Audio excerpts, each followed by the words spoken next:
Hello student, this is Datta Sharma and welcome back my channel Vidyut academy, जिसमें आज हम class 9 की न्यू एनसीईआरटी का chapter number first and of exercise के सारे डाउट्स क्लियर करेंगे। और अगर आपने हमारा चैनल सब्सक्राइब नहीं किया है तो प्लीज़ पहले उसे सब्सक्राइब कर लीजिए।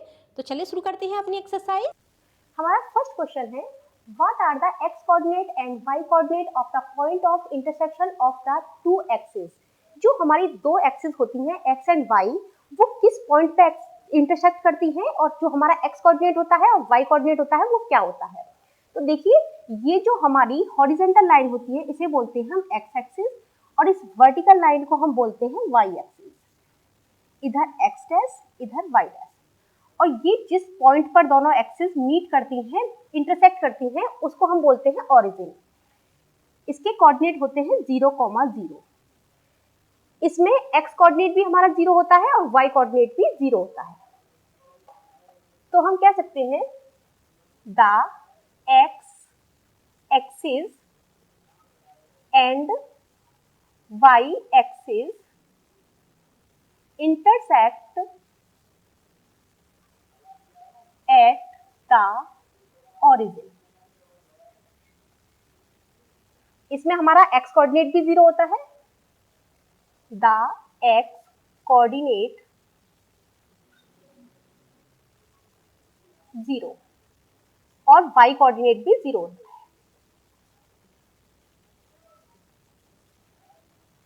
Show the point of intersection at 0,0। चलते हैं अपने नेक्स्ट क्वेश्चन की तरफ, क्वेश्चन नंबर 2 की तरफ। क्वेश्चन सेकंड हमें दे रखा है, point W has x coordinate equal to -5। Can you predict the coordinate of point H which is on the line through W parallel to the y axis, which quadrant can H lie in। हमारा एक point W दे रखा है जो कि x axis पर है और -5 के इक्वल दे रखा है, और दूसरा पॉइंट हमसे कहा गया है कि वो y एक्सिस के पैरेलल है और W से होकर गुजरता है। तो देखिए, जो हमारा पॉइंट W है वो -5 पे बोल रखा है, तो हमारा पॉइंट W कहाँ होगा? -5 पे, वो यहाँ होगा। और जो H पॉइंट है वो कहा गया है कि W से होकर गुजरता है और y एक्सिस के पैरेलल दे रखा है। तो देखिए, वो कुछ इस तरह से होगा। अब H के कोऑर्डिनेट क्या होंगे? तो देखिए, हमें उसमें अब हमसे ये तो कहा गया है कि जो कोऑर्डिनेट हैं उसके H के, वो -5 से होकर गुजर रहे हैं, यानी कि W से होकर गुजर रहे हैं। अब उसमें y का कोऑर्डिनेट हमें कुछ बताया ही नहीं गया है। तो सपोज करिए y हमारा -5 है, तो हमारा h के कोऑर्डिनेट क्या होंगे? x से -5 और y 5, तो -5,5 होंगे h के कोऑर्डिनेट। अगर वो h जो हमारा -3 पर, अगर 3 पर दे रखा है, तो y के कोऑर्डिनेट होंगे -5,3। और अगर वो 0 पर दे रखा है, एक्सिस x एक्सिस पे दे रखा है, तो उसमें y क्या होगा? 0 होगा। तो हमारे कोऑर्डिनेट क्या होंगे? -5,0। और अगर वो सेकंड क्वाड्रेंट पे दे रखा है, यानी कि नीचे दे रखा है, तो सपोज करिए वो 3 पर दे रखा है, -3 पर, y है हमारी -3, तो कोऑर्डिनेट होंगे y h के -5, तो क्योंकि हमें h के जो कोऑर्डिनेट है उसमें y हमें बताया ही नहीं गया है, तो हम कह सकते हैं द कोऑर्डिनेट ऑफ h हमारे क्या होंगे? हमें x पता है -5, क्योंकि y हमें कुछ दिया ही नहीं गया तो हम उसे y ही मान लेंगे, -5, y। नेक्स्ट हमसे पूछा गया है विच quadrant can h lie in. h जो हमारा वो किस क्वाड्रेंट में लाई करेगा? तो देखिए, देख सकते हैं आप, हमारा h सेकंड क्वाड्रेंट में भी है और थर्ड क्वाड्रेंट में है। तो देखिए, ये कौन सा क्वाड्रेंट होता है? हमारा फर्स्ट, ये सेकंड, ये थर्ड क्वाड्रेंट होता है, और ये होता है हमारा फोर्थ क्वाड्रेंट। तो h या तो सेकंड क्वाड्रेंट में आ रहा है, या थर्ड क्वाड्रेंट में आ रहा है, या x एक्सिस पे आ सकता है। तो if y greater than 0, then h lie on the quadrant second quadrant पे लाई करेगा। If f by less than 0 है, अगर हमारा बाई लेस देन 0 दे रखा है तो then H lie on the third quadrant third। और अगर हमारा x एक्सिस पे दे रखा है, if बाई इज इक्वल 0 दे रखा है, then H lie on the x axis. चलते हैं अपने नेक्स्ट क्वेश्चन की तरफ, क्वेश्चन नंबर 3 की तरफ।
पॉइंट पूछा है, two sides of RAMP that are perpendicular to each other.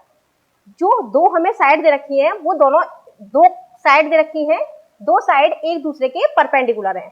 तो देखिए जो MP साइड है वो वर्टिकल साइड है और AM साइड हमें हॉरिजॉन्टल साइड दे रखी है, और इन दोनों के बीच में 90 डिग्री का एंगल बन रहा है। तो जो 90 डिग्री का एंगल बनता है जिन दो साइडों के बीच में, वो परपेंडिकुलर साइड होती है। तो देखो हम कह सकते हैं AM is a horizontal line, MP is a vertical line, so AM perpendicular to MP। Next point है, one side of RAMP that are parallel to one of the axis. हमारी एक साइड RAMP की एक side ऐसी दे रखी है जो कि किसी एक्सिस पे पैरेलल दे रखी है। देखिए हमारी जो साइड X दे रखी है, ये जो हमें MP दे रखा है वो Y एक्सिस के पैरेलल है, और जो AM दे रखा है वो X एक्सिस के पैरेलल दे रखा है। तो हमारी AM किसके पैरेलल दे रखी है? X एक्सिस के, और MP पैरेलल दे रखी है Y एक्सिस के। तो हमारा सेकंड पॉइंट है AM parallel to X axis and MP parallel to Y axis.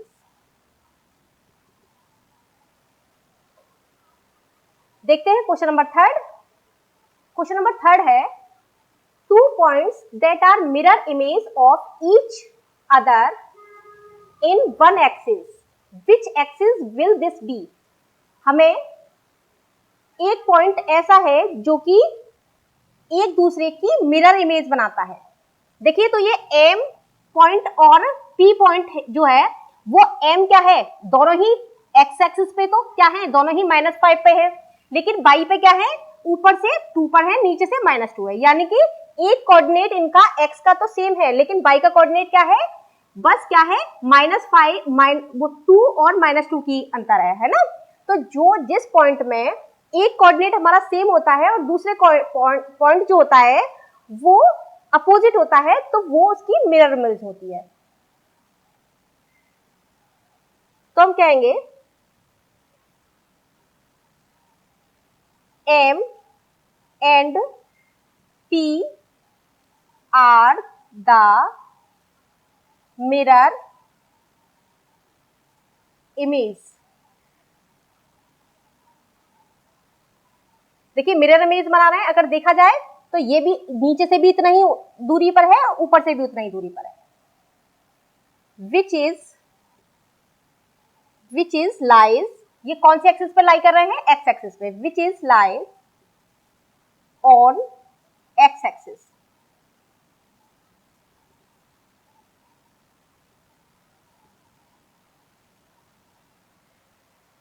चलते हैं अपने नेक्स्ट क्वेश्चन की तरफ, क्वेश्चन नंबर 4 की तरफ। क्वेश्चन 4 दे रखा है, plot point z 5, -6 on the Cartesian plane, construct a right angle triangle IZN and find length of the three sides।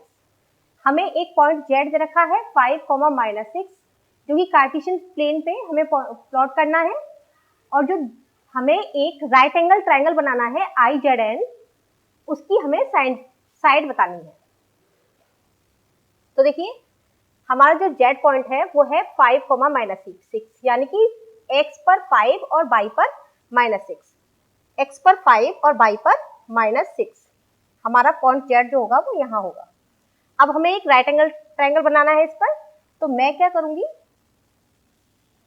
देखिए यहां से और यहां इससे मिला दीजिए, तो ये हमारा बनेगा, इसे मान लीजिए I, इसको मानो N, ये हमारा IZN एक राइट एंगल ट्राइंगल बन जाएगा। ये आपका कुछ और भी हो सकता है, आप कैसे भी बना सकते हैं इसे। ये हमारा z का पॉइंट दे रखे थे 5, -6, हमारे I के पॉइंट होंगे x पर 5 और y का 0, n के पॉइंट होंगे हमारा y के -6 और x 0 यानी कि 0, -6। हम लिख लेते हैं I इज दे रखा है हमारा 5, 0, z है हमारा 5, -6, n है 0, -6। अब हमें इस राइट एंगल ट्राइंगल की साइड फाइंड करनी है। तो देखिए अगर आप देखें तो हमारा z और n में यानी कि इन दोनों पॉइंट्स में हमारी क्या सिमिलर नजर आ रही है आपको, कि हमारे y के जो कोऑर्डिनेट दे रखे हैं वो सेम है और x के कोऑर्डिनेट में अंतर दे रखा है। तो हम क्या करेंगे, अगर 5 में से 0 को माइनस कर दिया तो हमारा zn निकल के आ जाएगा। तो हम zn निकालेंगे, zn इज इक्वल टू 5, 0, ये हो गया हमारा 5 यूनिट। ऐसे ही अगर आप देखें तो हमारे I और देखिए I और N नहीं, हमारे I और Z में हमारे x के कोऑर्डिनेट सेम दे रखे हैं और y के कोऑर्डिनेट में अंतर दे रखा है। तो हम निकालेंगे IZ में निकालेंगे हम 0, -6, माइनस प्लस हो गया 0 + 6 यूनिट। अब हमें निकालना है अपना ZN हमारा हो गया, IZ हो गया हमारा। अब निकालना है हमारा IN पॉइंट कैसे निकालेंगे, देखिए IN ZN, IZ हो गया, ZN हो गया। अब क्या निकालेंगे IN पॉइंट कैसे निकालेंगे हमारा, इसके लिए हमें कोई भी चीज ऐसी नहीं दिखाई दे रही कि x के कोऑर्डिनेट सेम मिल रहे हैं या y के कोऑर्डिनेट सेम मिल रहे हैं, नहीं मिल रहे हैं। तो इसमें हम क्या करेंगे, डिस्टेंस फॉर्मूले का यूज करेंगे, by distance formula.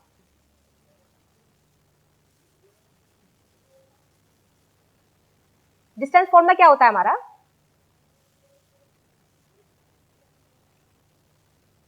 I N x2 minus x1 का whole square plus y2 minus y1 का होल स्क्वायर, ये होता है हमारा डिस्टेंस फॉर्मूला। अब देखिए इसमें i और n वाले में i की कोऑर्डिनेट देखिए क्या है 5,0 और n किधर रखे 0,-6, यानी कि दे रखा है हमारा x1, इसको मानो x2 और ये हमने रखा है y1 और इसको मानो y2, यानी कि x1 की जगह पे लिखेंगे हम x2 हमारा क्या दे रखा है 0 -5 का होल स्क्वायर प्लस y2 दे रखा है -6 -0 का होल स्क्वायर, ये हो गया -5, 5 5 25 प्लस -6, 6 इज द 36, मिलाया तो कितना हो गया 11, 6 and 5 1 11 61 रूट का यूनिट, ये निकल आई हमारी आई एन। तो यहां तक हमारी फाइंड होती है हमारी आई जेड एन की तीनों साइड। चलते हैं नेक्स्ट क्वेश्चन की तरफ। क्वेश्चन नंबर 5 है, what would a system of coordinate be like if we did not have negative numbers? Would this system allow us to locate all the points on a 2D plane? तो इसमें हमसे कहा गया है कि अगर हमें केवल पॉजिटिव नंबर दिए जाए, यानी कि नेगेटिव नंबर हमें दिए ही न जाए, कोई कोऑर्डिनेट जो कोऑर्डिनेट है हमारे वो नेगेटिव हो ही ना, तो हमारा सिस्टम कैसा होगा। तो देखिए अगर हमारे पास कोई भी नेगेटिव नंबर नहीं होगा तो जो हमारे कोऑर्डिनेट होंगे वो या तो पॉजिटिव होंगे या फिर 0 होंगे। देखिए इधर देखिए आप, ये हमारा फर्स्ट क्वाड्रेंट होता है, ये होता है सेकंड क्वाड्रेंट, ये थर्ड और ये फोर्थ। हमारे फर्स्ट क्वाड्रेंट में x के कोऑर्डिनेट और y कोऑर्डिनेट दोनों के ही पॉजिटिव होते हैं, यानी कि दोनों ही प्लस प्लस होते हैं, और हमारे सेकंड क्वाड्रेंट में हमारा x माइनस का और y प्लस का होता है, यानी कि पहला नेगेटिव और दूसरा पॉजिटिव। थर्ड क्वाड्रेंट में हमारे दोनों ही नेगेटिव कोऑर्डिनेट होते हैं, और फोर्थ क्वाड्रेंट में हमारे पहला पॉजिटिव और दूसरा नेगेटिव होता है। तो अगर हमारे पास कोई नेगेटिव होगा ही नहीं तो हम केवल उसे कौन से क्वाड्रेंट में लाई कर सकते हैं, उस कोऑर्डिनेट को हम केवल फर्स्ट क्वाड्रेंट में लाई कर सकते हैं या फिर 0 पे लाई कर सकते हैं, यानी कि ओरिजिन पे। तो हम कह सकते हैं if we did not have negative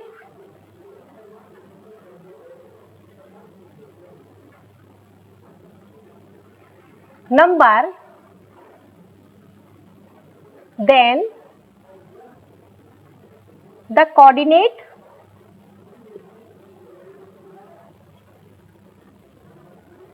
could be 0 और पॉजिटिव, या तो वो 0 पे होगा या फिर वो पॉजिटिव पे होगा। अब देखिए दूसरी बात हमसे पूछी गई है कि what this system allow us to locate all the points on a 2D plane? क्या हम इस तरह के सिस्टम को 2D प्लेन पर लोकेट कर सकते हैं? नहीं कर सकते, क्योंकि हमारे फर्स्ट क्वाड्रेंट की में तो चलो पॉजिटिव पॉइंट है तो उसमें तो हम कर सकते हैं, और हम ओरिजिन पे भी कर सकते हैं, लेकिन जो हमारा सेकंड क्वाड्रेंट में जिसमें माइनस और प्लस का आ रहा है, और थर्ड क्वाड्रेंट में हमारे दोनों ही माइनस के आ रहे हैं, और फोर्थ क्वाड्रेंट में हमारा एक प्लस का और एक माइनस का आ रहा है, यानी कि तीनों में ही इसमें कहीं ना कहीं एक नेगेटिव है, तो हम इस तरह का सिस्टम लोकेट नहीं कर सकते 2D प्लेन पर। तो हम कहेंगे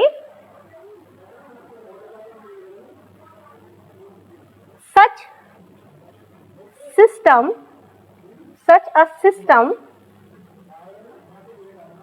would not be allow to locate all the points on a 2D plane.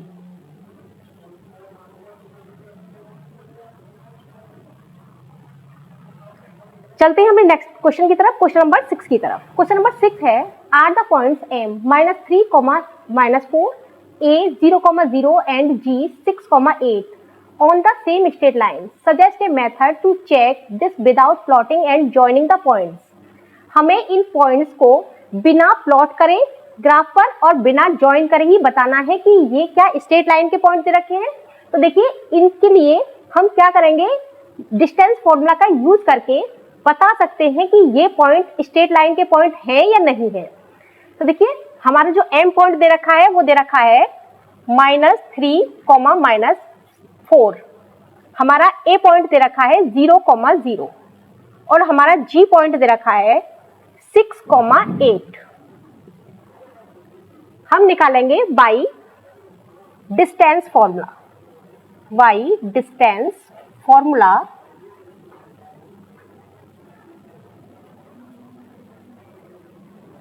पहले निकालेंगे हम एम ए इक्वल टू, हमारा डिस्टेंस फॉर्मूला क्या होता है, देखिए इधर डिस्टेंस फॉर्मूला देख लीजिए पहले। डी इक्वल टू होता है हमारा x2 माइनस x1 का whole square plus y2 minus y1 का होल स्क्वायर। इसमें इसे मानिए x1 y1 और इसे मानिए x2 y2, यानी कि हमारा x2 दे रखा है हमारा 0 और x1 दे रखा है हमारा -3 का होल स्क्वायर प्लस y2 दे रखा है 0 और y1 दे रखा है -4। ये होता है हमारा माइनस माइनस प्लस 3 का स्क्वायर करेंगे, माइनस माइनस प्लस, ये होता है हमारा 3 का स्क्वायर प्लस 4 स्क्वायर। 3 का स्क्वायर होता है 3 3 9 प्लस 4 4 16, ये होता है √25। √25 होता है 5 यूनिट।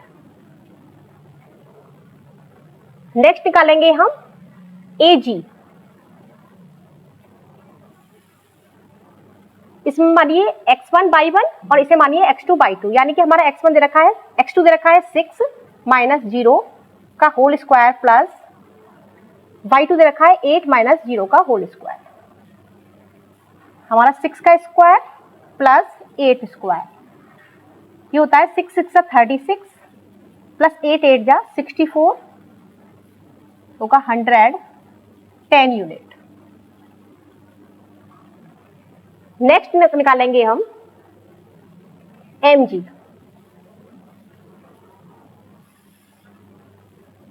mg में इसे x1 y1 मानिए, इसे x2 y2 मानिए।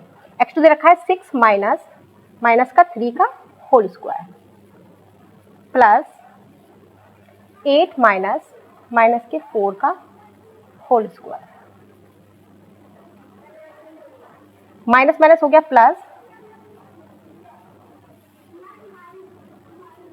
प्लस माइनस माइनस प्लस, ये होता है 6 और 3 9 का स्क्वायर प्लस 8 और 4 12 का स्क्वायर।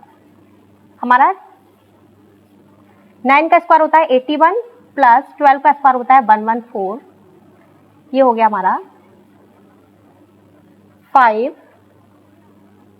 2 2, ये होता है 15 यूनिट।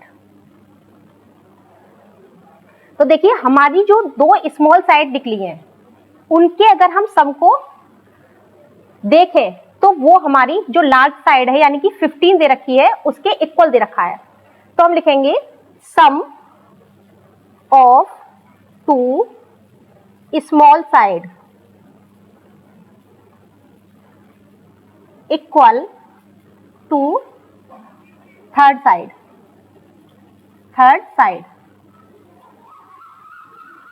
यानी कि हमारी MA प्लस AG इक्वल है MG के।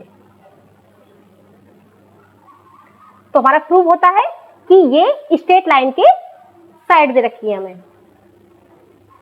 चलते हैं अपने क्वेश्चन नंबर 7 की तरफ। क्वेश्चन नंबर 7 है use your method from problem 6 to check if the points are -5, -1, V -2, -5 and C 4, -12 are on the same straight line। जैसे कि हमने प्रॉब्लम 6 में जिस मेथड का यूज किया था उसी मेथड का यूज करने पर हमें R B C को देखना है कि ये स्ट्रेट लाइन के पॉइंट है या नहीं है। तो देखिए जो हमारा R पॉइंट दे रखा है वो दे रखा है -5, -1। और हमारा बी दे रखा है -2, -5।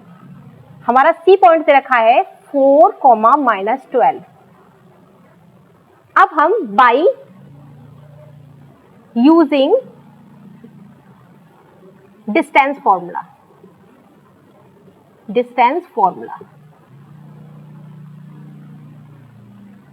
देखिए, आपको डिस्टेंस फॉर्मूला पता ही है, d = x2 - x1 का whole square plus y2 - y1 का होल स्क्वायर। तो हम डिस्टेंस फॉर्मूला का यूज करेंगे। हम निकालेंगे पहले RB। इसमें इसे x1 y1 मानिए, इसे x2 y2 मानिए, यानी कि -2 और -5 का होल स्क्वायर प्लस -5 -1 का होल स्क्वायर। ये होता है हमारा -2 प्लस 5 का होल स्क्वायर प्लस -5 प्लस 1 का होल स्क्वायर। ये होता है प्लस माइनस यानी कि 3 का स्क्वायर प्लस माइनस यानी कि -4 का होल स्क्वायर। 3 3 9 एंड 4 4 16। ये होता है 25 और 25 होता है 5 का 5 यूनिट। नेक्स्ट निकालेंगे हम BC। ये x1/1 x2/2। हमारा x2 देखा है 4 -2 का होल स्क्वायर प्लस y2 दे रखा है -12 -5 का होल स्क्वायर। 4 प्लस के 2 का होल स्क्वायर माइनस का 12 प्लस 5 का होल स्क्वायर। 4 and 2 6 का स्क्वायर प्लस माइनस यानी कि 7 का -7 का होल स्क्वायर। 6 6 36 एंड 7 7 49। 6 6 36 प्लस 49 ये होते हैं 85 यूनिट। नेक्स्ट हम निकालेंगे RC। देखिए, ये x1/1 ये x2/2। 4 -5 का होल स्क्वायर प्लस -12 -1 का whole square plus minus -12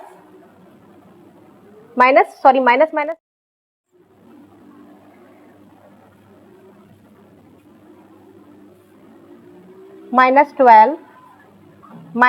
plus का होल स्क्वायर 9 का स्क्वायर प्लस माइनस 11 का होल स्क्वायर। ये हमारा होता है 9 9 जा 81, 11 11 जा 121।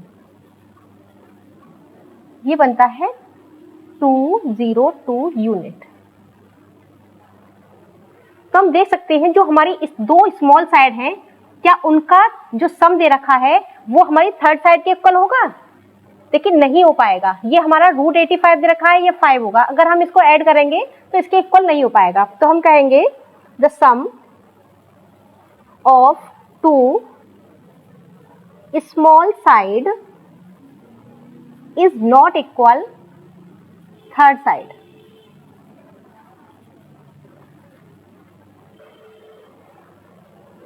यानी कि RB plus BC is not equal RC. So this is not a straight line. ये स्ट्रेट लाइन के पॉइंट नहीं होंगे क्योंकि इनका टोटल थर्ड साइड के इक्वल नहीं हो रहा है। हम चलते हैं क्वेश्चन नंबर 8 की तरफ।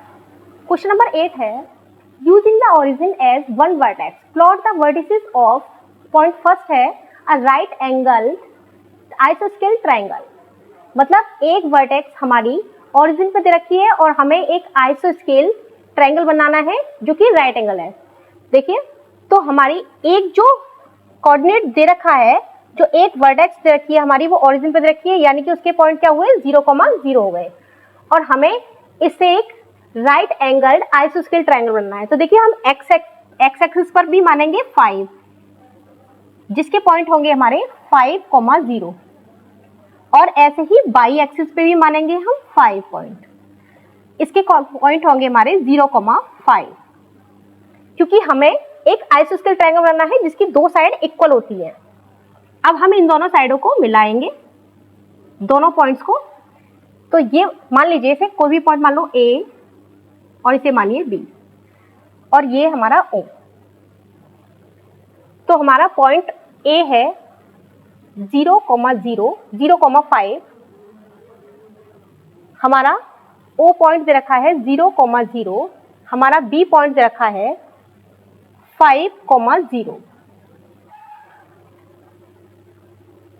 अब हमारा नेक्स्ट पॉइंट जो दे रखा है वो है एन आइसोस्केल triangle with one vertex in quadrant third and the other in quadrant fourth. हमें एक दूसरा आइसोस्केल ट्रायंगल बनाना है जिसकी एक वर्टेक्स हमारी ओरिजिन पे है, और जो दूसरे जो पॉइंट दे रखे हैं वो एक थर्ड क्वाड्रेंट में दे रखा है और एक फोर्थ क्वाड्रेंट में दे रखा है। तो देखिए आपको पता है ये हमारी फर्स्ट क्वाड्रेंट है, ये सेकेंड, ये थर्ड क्वाड्रेंट है, और ये फोर्थ। हमें अपना एक पॉइंट थर्ड क्वाड्रेंट पे रखना है, एक पॉइंट हमें फोर्थ क्वाड्रेंट पे रखना है, और एक वर्टेक्स हमारी ऑरिजिन पे रहनी चाहिए। तो देखिए अगर हम एक्स एक्सिस पे -4 लें और बाई एक्सिस पर -5, तो हमारा पॉइंट कुछ यहां होगा। ऐसे ही एक्स एक्सिस पे इधर से भी लें 5, इधर से 4, और बाई एक्सिस पे 5, तो हमारा पॉइंट कुछ यहां होगा। अब इन्हें ऑरिजिन से मिलाइए। तो देखिए हमारी ये दोनों साइड इक्वल आएंगी। ये हमारा एक आइसोस्केल ट्रायंगल जिसकी दो साइड इक्वल है। तो हम पॉइंट्स को लिख लेते हैं, इसके पॉइंट को मान लेते हैं G और H। हमारा इसमें सेकेंड पॉइंट में O है हमारा 0, हमारा G पॉइंट दे रखा है -4, -5, हमारा H पॉइंट दे रखा है 4, -5। चलते हैं हम अपने नेक्स्ट क्वेश्चन की तरफ, क्वेश्चन नंबर 9 की तरफ।